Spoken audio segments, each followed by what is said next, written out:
51.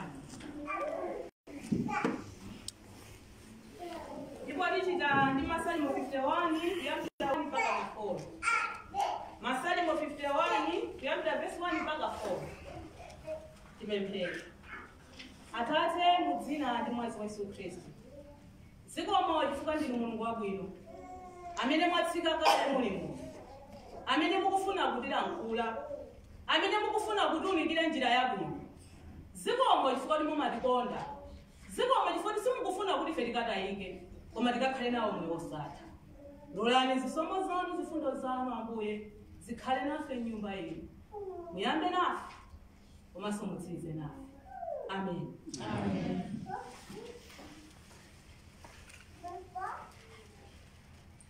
Ndiwerenga Masalimo 51. Ndipo verse 1 akunena kuti mundichitire ine chifundo Mulungu wanga. Mulungu monga mwakukoma mtima kwanu, monga mwa unyinji wa soni zokoma zanu. Mufafanize machimo anga, mubwereze kunditsuka mphulupulu yanga, ndipo mundiyeretse kundichotsera choyipa changa. Chifukwa ndidzazindikira machimo anga, ndipo choyipa changa chili pamaso panga chikhalire. Pa inu nokha ndinachimwa, ndipo ndinachititsa choyipacho pamaso panu, kuti mukhale olungama pakulankhula inu, mukhalenso oyera pakuweruza kwanu. Ameni. Amen. Uyu anali Davide. Davide imene nali mfumu yotchuka kwambiri, komanso mfumu imene inakumana ndi mavuto ochuluka. Ndikati mfumu imene inakumana ndi mavuto, ndati mavuto osati mavuto amene tikumana nawo panoya. Timene tikukumana napo titi mtochepa. Komatu Davide anakumana ndi mavuto ochuluka. Ameni. Amen. Sikuti iyeyo usuti samapemphera iyayi. Iyeyo amapemphera makhala pamaso pa Mulungu. Ngakhale umoyo wake sumayenda bwino, ngakhale umoyo wake sumayenda bwino, ngakhale naye nikuyenda njira zoti iyeyo zinali zosautsa pa moyo wake, zokhoma zinalipo zambirimbiri. Komano chimene chikudisangalatsa ine pa Davide, alanda kuti amakhala pamaso pa Mulungu, sanazione kuti iyeyo ndiolungama, sanazione kuti iyeyo amachita bwino pamaso pa Mulungu. Anaziona kupewera kwake kuti pamaso pa Mulungu kubazi ndikumapitapo ndikumakapemphera, koma ineyo chikusowanira chinthu chimodzi. Chikusowanira chinthu chimodzi, ndikuyenera kukhala pamaso pa Mulungu. Kukhala pamaso pa Mulungu umaziona kupewera kwako kuti ine ndapewera bwanji pamaso pa Mulungu. Kodi ineyo ndinolungama? Kodi njira zanga zimene ndimayendamo zili bwino? Chabwino mavutowo ndikumana nawo. Njira izo onadi muli zokhoma muli minga. Kodi ineyo pamaso pa Mulungu kodi ndabwerapo pamaso pa Mulungu? Ineyo ndikuyenera kuti ndipange ubale wanga ndi Mulungu. Inu kupanga ubale ndi Mulungu ndikofunikira kwambiri. Tisamakakamire tchimo. Tchimo limapha, tchimo limazunza. Muchimo mulibe mtendere, muchimo mulibe ufulu. Umakhala munthu wozunzika m'maganizo nthawi zonse chifukwa cha tchimo.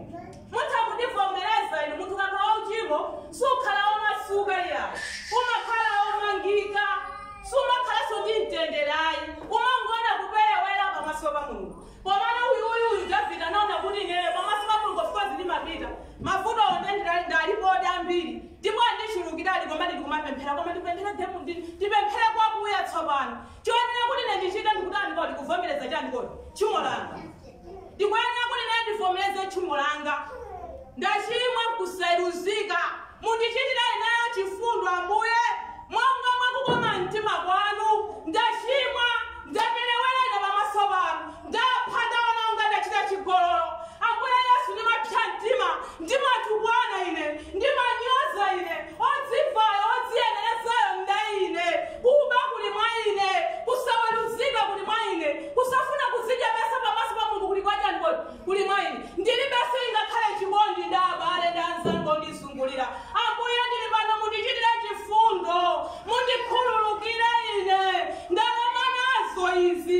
Zikunyika izi sindikuzifunaswa ine zovala izi. Sinaziswale zovala za uchimo. Akuwele bamasi ba Mulungu David mozi kuthula. Kuona kumira yakakule ndisazidenge olungama. No. Ndikwenda kumusa Mulungu kuti ndinashimwa ndinapelewera. Ndachita kuseuluzika kwa nthawi yayitali. Ndikupempha kuti Mulungu mundichitire chifundo monga mwakukoma mtima mwanga. Ali museli mwake David. Wagwada David. Wazikhuthula. Abale zimafunika kuzikhuthula pamaso pa Mulungu. Osati kungobwera pamaso pa Mulungu kunga ndati ndikufuna ndilapi. Basi pamwapa pokha. Ndikuyenera kuti ndizikhuthula kuchokera basi pa mtima wathu. Kudambuya zona ndikuzimvera chisoni. Ndendina kuseluzika. Ndaenda malosa kulemekezani. Kama yanga yaweruze pya mtima. Yayambanitsa. Yamenyetsa wanthu. Ambuye ndikupempha kuti mundikhululukire. Ameni? Amen. Ali mubwezeretsa kunditsuka mphulupulu yanga. Ngakhale tchimo linafika ngati kamezi. Koma lidzayeretsedwa katani? Makala. Ngakhale tchimo lingakule bwanji. Koma ngati walivomereza kuti Ambuye ndili pano. Ndikupempha kuti mundikhululukire Mesiya. Mundichitire chifundo. Mukonze mkati mwa moyo wanga. Munditsuke. Mundisambitse ine ndi mwazi wanu. Ndasiya kuba ine. Ndasiya ine. Kuyenda ndazimayi aidi yake. Ndasiya ine. Kuchita chigololo. Ndasiya ine. Ndikufuna kukhala pamaso panu. Lero lino Ambuye mundilandire. Mzimu Woyera mundithangatire. Chifukwa paine ndekha sindingathe. Paine ndekha ndikuti sindingatani. Sindingathe ine. Koma Mzimu Woyera mundithangatire. Ndikufuna kuyenda nanu Yesu. Mmasiku otsiriza ine. Ndikufuna kuyenda nanu Yesu. Ndikalalikire ku dziko lakutali. Ndiyende posepose. Ndilalikire ndikufalitsa uthenga wanu. Ambuye Yesu ndabwera pamaso panu. Ndinakayika ine kwa nthawi yayitali. Ndinali mu uchimo. Ingakhale za ku dziko zonse ndazichita. Mmene ndingathere etuzeri. Tsopano yafika nthawi yokuti Ambuye ndivomereze tchimo langa. Ambuye ndili pano khululukire. Ndichitireni chifundo. Kodi Mulungu akhala chete? Mulungu sakhala chete. Ati khululukire chifukwa tadzikhuthula tadzipereka. Ndichimodzimodzi Davide nayenso anadzipereka pamaso pa Mulungu. Sanazione kuti iye ndi ndani. Sanaziyang'anire kuti ine ndine mfumu. Ufumu umene pali mfumu yapasa mafumu ndiye Yesu Khristu wa Mulungu. Ine ndine mfumu inde ku dziko lapansi. Koma ndikuyenera kupereka ulemu kwa iye olenga. Ameni.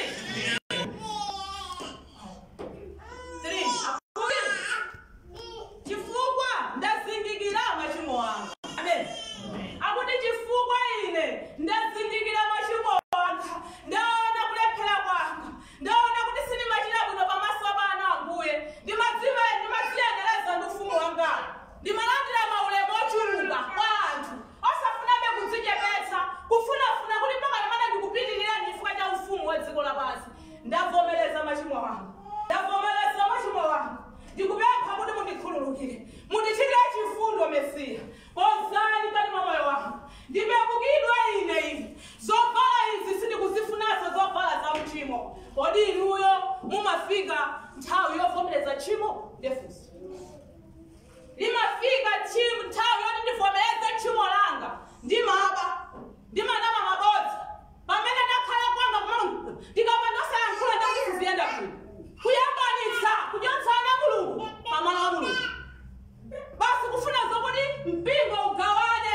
Mpingo usiyane.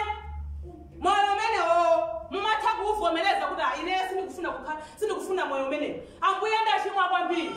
Ndachita kuseluzika ndikufuna kuti mundikhululukire mphulupulu zanga.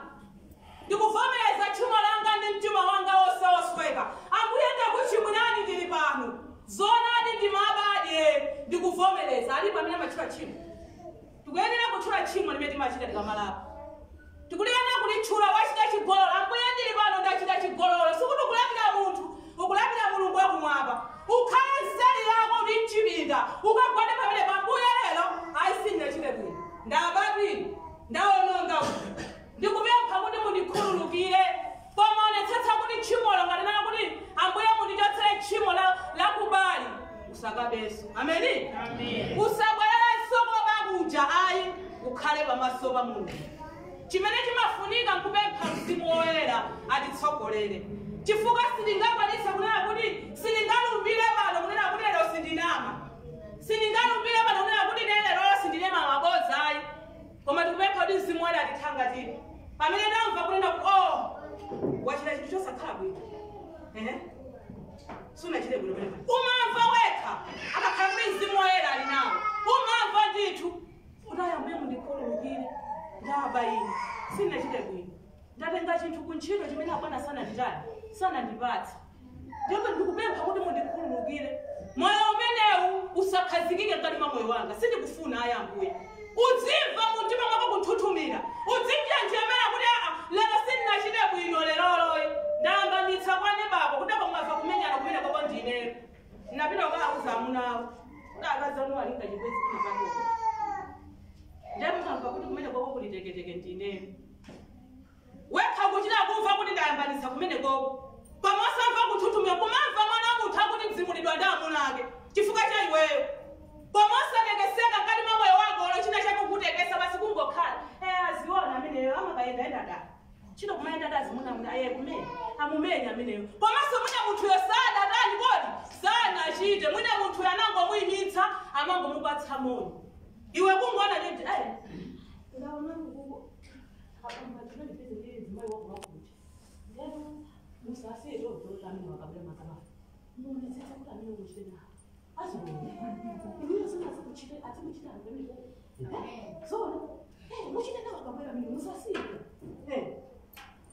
abambo kungofika olomoni unali naye mayi akudakula ndakuona iwe osaliso kuti wauzidwa tuye umene kuti ndakuona chosicho bonza suna waona kanga kunyumba kuti anema nditakona ndinkazi ndakuona iwe unaima iwe kuteko matero kuteko pamene munjira mose mumba akazimenezo kuteko ndi munthu otero kumandinamiza nthawi yonse takhazaka zingati munomo takhazaka zingati zakazitirukeji anosewa wawa iwe pamene pake iwe zimenezo wangomva sudaone ulibe umbonitu mpaka na nyumba teketeke kuma kwa ngomva ndisipokusinda penye kuti amuna kukuda matani pasi upanja kuda machitapo chani tiphunzire kuvomereza tchimo limazuza akuti kupita ku jahena ndikufuna kupita ku moyo wosatha nditani kodi chisankho chili ndifa Khristu pamene tili pa dziko lapansi tili ndi moyo ndisamanena kuti ndilapa mawa ndisanena kuti ndilapa lero chifukwa nthawi yokuti akuchotsera Yehova mu dziko muno sukuyidziwa mwina usiku unakakuwa mpweya wamaliza kodi ndi nthawi imene yotukathe ukavomereza tchimo kutiko madanga ena mangobwera kungopita kamwayi uli kuchipatala kuno kuti uvomereze tchimo ulape kalibu ngozi pansewu mwayi oti ulape ulibe ukukakamira tchimo nkumayenda nalo basi tchimo kwina kulikonse ukuti ndilapa ndidzapulumuka mwachisomo ineyo ndidzapulumuka ine mwachisomo udzapulumuka mwachisomo nthawi yo ikudikira iwe mwina chisomo chonse chidzakugwera nakakwadzafa pangozi chisomo chidzakugwera pamene popo tikuchedwa ndi nthawi yokuti tiyende ndi Yesu ino tivomereze machimo athu tivomereze tchimo limene timachita tchimo limazunza ndinenanso mabwerezabwereza tchimo limapha tichotse machimo aja amene tinawo tichotse tchimo limene tili nalo ine lija limene limatizunza kodi ndapanga machimo a mtundu wanji kulapa kwako kukhale kovomerezeka pamaso pa Yehova osangoti pyapyapya basi pangogwa mavuto kungobwera ambuye ndikupemphani kuti ine mundipatse nyumba ya renji nyumba ya renji drama yandivuta kwambiri sunagonjere sunalape ukungofika ambuye mundipatse nyumba ya renji anaotanga nakwathamangira school fees tsopano drama ndiitenga kuti wagonjera wadziyeneleza wadziona kuti ndiwoyera pamaso pa Mulungu papeza kuyenera kuti udzikhutule pamaso pa Mulungu udzibeke kaenga chimwe ndaperewera ine ndadzimva ndadziyanaleza sinachita bwino chachikhumi chanu ndakuberani kwa nthawi yayitali Yehova mundikonze ngati mwa moyo wanga mundichitire chifundo ine ndili pamaso panu monga mwakuwa matima kwanu Yehova zisomo zifunda zanu zichuluke pa moyo wanga sindikufunanso kukhala moyo umenewu ambuye tsopano ndikugonja ndikubwera pamaso panu ndikupempha kuti mundipatseko nyumba ya renji ndalama ndilibe kuti ndilibe nyumba ya renji ana school fees ndiyawakhala pakhomoni kodi ndalama ndichite manyazi mesa mawu ananena kuti inuyo Mulungu simaititsa manyazi ndene ndikachite manyazi ni Mulungu mulipo ndidakupemphani kuti mundipatsa inetu mundipatsa ambuye chifukwa mawu anakunena kuti Yesu aita na padzina ake sadzachita chani Kunena yekha Yehova akakuditsa manyazi koma tiyambe ndikuvomereza tchimo ndikugondera pamaso pake. Tikavomereza tchimo tikuzana anthu a Mulungu ngakhale utadwala inu umangomva kuti lapa makutu mwako ngati sizina kubwereni muli ndi moyo chonchi ngati sizina kuchitikireni inuyo mudziwozina kuti ndinu Mulungu amakukonda madiveti ndeno mukuyenera kupanga chisankho chomudakali ndi mphamvu komanso mudakali ndi moyo. Ameni.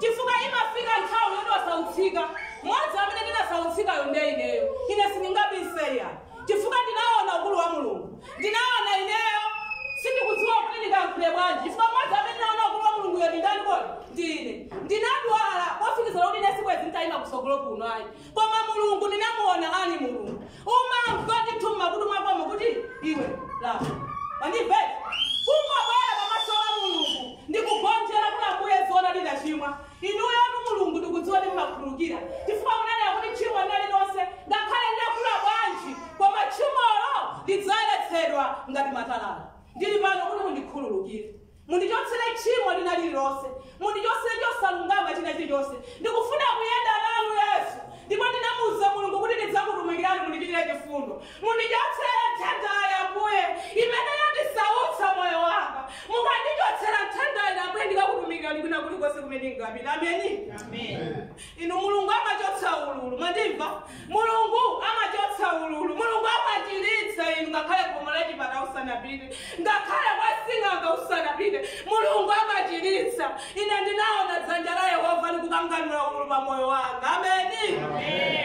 Analumikiza moyo wanga analumikiza nyama yanga inali yolimba ine munali motumba molimba pena paliponse koma Mulungu anasalanisa thupi langa. Ameni. Lero ndine ndili pamaso panu Mulungu amene wandikonza kuti ndikayimbe pampesa panu ndikachitira umboni chifukwa Mulungu ndinamuwuza kuti Ambuye ndidzakutumikirani Yehova ndidzakutumikirani kwina kulikonse kumene ndingapita Ambuye ndidzakutumikirani Mulungu wachikwaniritsa kuti ndikamutumikire tsopano Yehova mphamvu zimene munandipasa zija Yehova ukulu wanu umene munandionetsera uja ndiyero ndikuchitira umboni mkachisi muno dzina lanu lilemekezeke Ambuye mwandichitira chokoma ine chimene sindinatha kuchilemekezera kuti ndingayime pana Ambuye mwazilemekeza nokha. Lero ndine amene ndi mphamvu ndili ndi moyo ndikumadzukanso ndikumakhala nkumaona chilengedwe cha Mulungu ndi Yehova anandisunga ndi cholinga. Mandimveti anandisunga ndi cholinga koma cholinga chake chikuti chikwaniritsidwe kwatsopano. Ameni.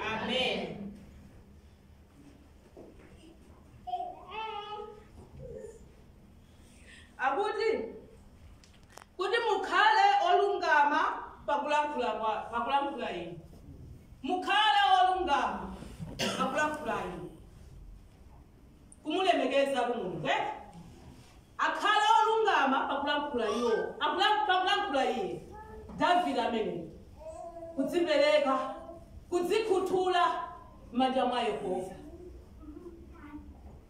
Mulungu amatikonda sakufuna kuti ife tikatayika anthu a Mulungu chisankho tili nacho tidakali ndi moyo ndikudandaulira inu amayi adolika ndikudandaulira inu abambo Adventist men ndikudandaulira inu achinyamata tiyeni tisakakamire tchimo nthawi sili kumbali yathu tili m'mapeto otsiriza mapeto athawi Yesu Khristu watha pang'ono kubwera tilepe tipange ubale wathu ndi Mulungu ubale wathu ndi Mulungu ukhalenso bwino mwina nkusiya kupuma lero mwina nkusiya kupuma munachoka pa khomo la tchalichili mwina nkusiya kupuma mkatikati mwa bedi lanu ndi nthawi yakuti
koma chifukwa